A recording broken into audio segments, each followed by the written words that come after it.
김영호 할아버지 60세. 아내를 잃은 지 5년. 혼자라는 것의 무게를 알아버렸어요. 새벽 4시에 깨어나고 밥을 해봐야 한 그릇. 텔레비전을 켜봐야 혼잣말. 이렇게 살다 가는 건가? 할아버지는 묻곤 했어요. 하지만 답은 없었어요. 그렇게 5년이 지났을 때 그녀가 나타났어요. 이지은 45세. 할아버지보다 15살 어렸어요. 할아버지, 저도 혼자라 외로워요. 엄마를 요양원에 모셨는데 할아버지는 그녀를 봤어요. 그리고 다시 살아갈 수 있을 거라고 생각했어요. 6개월 뒤 그들은 결혼했어요. 강남 아파트. 예금 5억. 모든 것을 내놓았어요. 이제 다시 행복해질 거야. 하지만 6개월 뒤 할아버지는 그녀의 휴대폰을 봤어요. 우연이 아니라 의도적으로. 마지막 신뢰가 무너지는 순간. 할아버지 돈 얼마나 더 빼낼 수 있을까? 이 사람 진짜 한 푼도 안 남길 거야. 할아버지의 손이 떨렸어요. 하지만 이번엔 슬프지 않았어요. 화났어요. 화에서 나오는 무언가가 있었어요. 그것은 계산이었어요. 할아버지는 아무도 모르게 준비했어요. 변호사를 몰래 만났어요. 그녀를 고소할 수 있나요? 변호사가 웃었어요. 증거만 있으면 됩니다. 할아버지는 모든 거래 내역을 정리했어요. 요양비라고 했던 돈들. 실제로는 쇼핑과 여행, 신용카드 영수증들, 쇼핑몰 영수증들, 호텔 영수증들 모두 기록했어요. 그리고 보험도 들었어요. 녹음기. 그녀가 다시 돈을 달라고 할 때를 위해. 할아버지 또 요양비가. 녹음기는 모두 기록했어요. 네, 알겠어요. 얼마를 더 필요로 하세요? 그녀의 대답도 모두 녹음됐어요. 500만 원. 또 500만 원? 네, 엄마 입원비가. 거짓이었어요. 모두. 할아버지는 인터넷을 뒤졌어요. 사기 안에 재산 사기, 시니어 대상 사기. 그리고 찾았어요. 같은 패턴으로 피해를 입은 할아버지들. 3명. 아니 5명. 아니 10명. 그녀는 반복범이었어요. 다른 이름으로. 다른 나이로. 하지만 같은 수법. 할아버지들은 모두 이런 일이 다시 일어나면 안 된다. 한 목소리였어요. 할아버지는 모두를 모았어요. 법정에 가기로. 함께. 법정은 조용했어요. 하지만 긴장으로 가득했어요. 변호사가 증거를 제출했어요. 신용카드 영수증들, 호텔 영수증들, 쇼핑몰 영수증들, 요양원 확인서.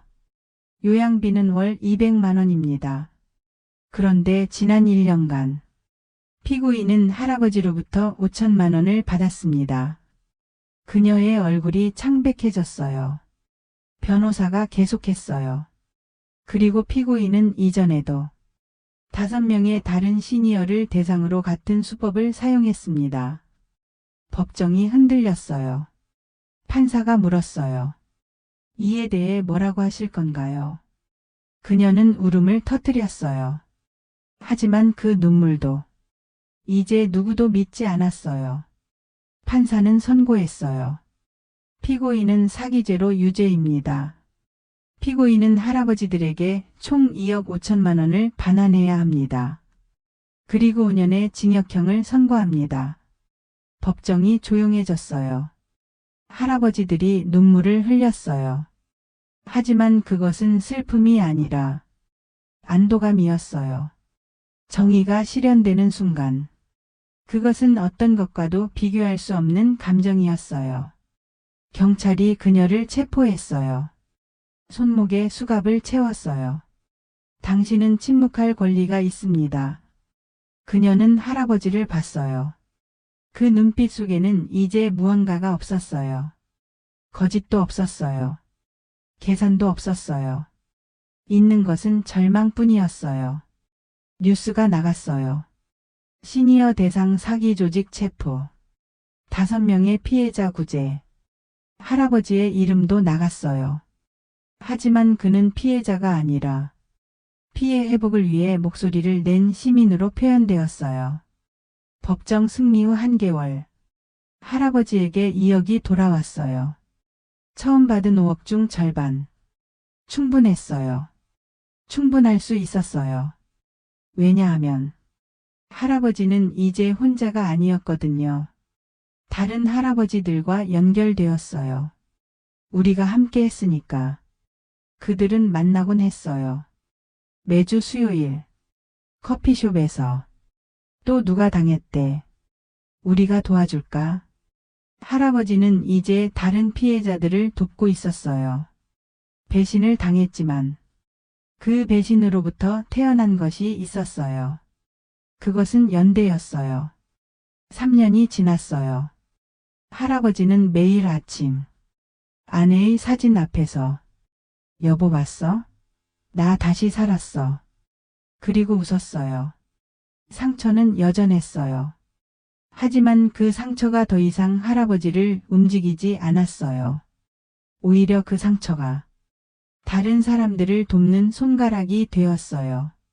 법원 앞에서 만난 한 할머니가 있었어요. 할아버지, 저 덕분에 삶을 되찾았어요. 할아버지는 그 할머니의 손을 잡았어요. 우린 약했던 게 아니에요. 우린 너무 많이 믿었던 거예요. 그리고 그 믿음이 나쁜 건 아니에요. 다만 그 믿음을 이용하는 악한 사람들이 있을 뿐. 할머니가 울었어요. 맞아요. 혼자였던 시간들은 돌아오지 않아요. 배신의 상처도 완전히 사라지지 않아요. 하지만 할아버지는 알았어요. 그 모든 것이 의미가 있다는 걸. 왜냐하면 고통 속에서 만난 사람들이 있었고 그들과 함께 정의를 이뤘으니까요. 그리고 지금 매일 누군가를 돕고 있으니까요. 60대 할아버지는 이제 혼자가 아니었어요.